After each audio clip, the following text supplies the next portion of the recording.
कई बार ऐसा देखा गया है कि जो छोटे बच्चे हैं 1 साल से कम उम्र के बच्चों को डायपर रैश बहुत कॉमनली होता है और डायपर रैश की वजह से वहाँ का स्किन लाल हो जाता है, स्किन में दाने निकल जाते हैं, कई बार स्किन छिल जाता है जिसकी वजह से बच्चे को बहुत परेशानी होती है, बच्चा इरिटेट हो जाता है और रोने लगता है। तो ये डायपर रैश क्यों होता है, इसको हम कैसे प्रिवेंट कर सकते हैं और अगर डायपर रैश हो जाए तो हम किस तरह से इसकी केयर करें, आज मैं बात करूँगा इस टॉपिक के ऊपर। सबसे पहले तो ये है कि डायपर रैश क्यों होता है। डायपर रैश का जो कॉमन कारण है वो ये है कि छोटे बच्चे जो हैं वो बार बार दूध पीते रहते हैं और फ्रीक्वेंटली स्टूल और यूरिन पास करते रहते हैं। तो अगर बच्चे ने डायपर पहना है तो उसमें वो यूरिन और स्टूल का केमिकल लगा रहता है। भले ही जो उसकी नमी है या मॉइस्चर है, जो वाटर है, उसको वो एब्जॉर्ब कर लेता है डायपर, बट फिर भी जो केमिकल है वो सरफेस पे रहते हैं स्टूल और यूरिन के, और वो बच्चे की स्किन की कांटेक्ट में कॉन्स्टेंटली आते रहते हैं, जिससे बच्चे की स्किन इरिटेट हो जाती है, स्किन में इन्फ्लामेशन होता है और स्किन धीरे धीरे अनहेल्दी होकर पील होना या फिर रेड होना शुरू हो जाता है।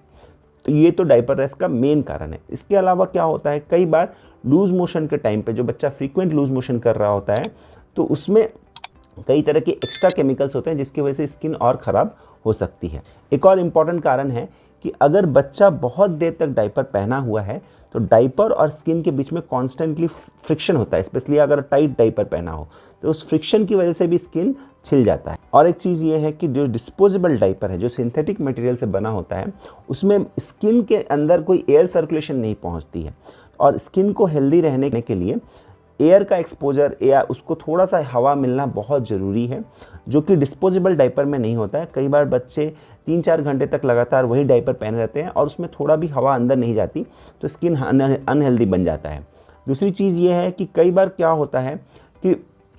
डायपर को हम चेंज नहीं करते, क्योंकि डायपर क्या करता है, वो मॉइस्चर को एब्जॉर्ब कर लेता है, बच्चा कंफर्टेबल रहता है, पेरेंट्स को या केयर टेकर्स को पता ही नहीं चलता है कि बच्चे ने यूरिन और स्टूल 3-4 बार उसमें कर दिया है। और ये बहुत ज़्यादा कॉस्टली भी होता है, तो कई बार लोग हेजिटेट करते हैं कि इतना कॉस्टली है, इसको बार बार चेंज करेंगे तो बहुत ज़्यादा यूज़ करना पड़ेगा। तो इससे क्या होता है कि यूरिन और स्टूल बहुत लंबे समय तक स्किन के साथ कांटेक्ट में रहता है, स्किन का जो नेचुरल ऑयल है या जो नेचुरल मॉइस्चर है उसको वो डिस्ट्रॉय कर देता है डायपर, और इसकी वजह से बच्चे की स्किन अनहेल्दी बन जाती है और डायपर रैश होता है। तो अब डायपर रैश प्रिवेंट करने के लिए हम क्या कर सकते हैं। तो डायपर रैश प्रिवेंट करने के लिए जो मैंने अपने पेशेंट्स में या जो पेरेंट्स को मैंने समझाया है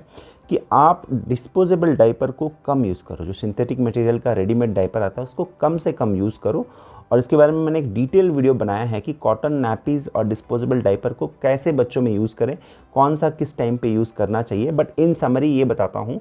कि डिस्पोजेबल डायपर को आप तभी यूज़ करो जब आपको बाहर जाना है, या फिर नाइट टाइम में यूज़ करो जब आप डायपर चेंज करना नहीं चाहते हो। बट कॉटन नैपीज़ को आप through out the day use करो जब बच्चा घर पे है, क्योंकि कॉटन नैपीज़ काफ़ी हेल्दी होती है। कॉटन नैपीज़ में बच्चे को एयर सर्कुलेशन मिलती है, जैसे कि मैंने बताया एयर सर्कुलेशन बच्चे के स्किन के लिए बहुत हेल्दी होती है। तो जो बॉटम एरिया है, जो पॉटी एरिया है बच्चे का, वहाँ पर अच्छी एयर सर्कुलेशन तब होगी जब आप कॉटन नैपीज़ पहनाओगे। दूसरी चीज़ है, कॉटन नैपी काफ़ी कॉस्ट इफेक्टिव होता है, उसको आप वॉश करके अच्छे नेचुरल डिटर्जेंट से वॉश करके रीयूज़ कर सकते हो। तो कॉटन नैपीज़ आप बार बार, और कॉटन नैपीज़ में क्या होता है कि बच्चा अगर यूरिन और स्टूल पास करेगा तो आपको तुरंत पता चल जाता है, तो आप उसको इमीडिएटली चेंज करोगी, ना कि जैसे डिस्पोजेबल डायपर में आप 3-4 घंटे तक पता ही नहीं चलता है, तो क्या होता है वो लंबे समय तक यूरिन और स्टूल बच्चे के स्किन के कॉन्टैक्ट में रहता है। तो ऐसा नहीं होगा। तो कॉटन नैपीज़ आप इमीडिएटली चेंज करोगे तो बच्चे को स्किन में ज़्यादा देर तक यूरिन और स्टूल का एक्सपोजर नहीं रहेगा, जो कि बहुत इंपॉर्टेंट है। दूसरी जो चीज़ है ये है कि जब भी बच्चा यूरिन और स्टूल पास कर रहा है और आप उसको क्लीन कर रहे हो ना, क्लीन करने के टाइम क्या करो, कॉटन क्लॉथ को यूज़ करो, सॉफ्ट कॉटन क्लॉथ को क्लीन वाटर में, कोई भी केमिकल यूज़ नहीं करना है आपको, सिर्फ क्लीन वाटर में डाल के उसको पहले एक वेट क्लॉथ से सफाई कर लो, फिर ड्राई क्लॉथ से पैट ड्राई मतलब जेंटली उसको टच करके साफ़ करना है, घिसना नहीं है उसको। तो उससे क्या होगा, स्किन जो है वो हेल्दी रहेगी। और थोड़े देर तक बच्चे को नेकेड छोड़ दो कि बच्चे की बॉटम पे हवा लगे, क्योंकि ये जो एयर लगना, मैंने बताया कि बच्चे की स्किन को एयर ड्राई होना बहुत ज़रूरी है ताकि बच्चे का स्किन हेल्दी रहे।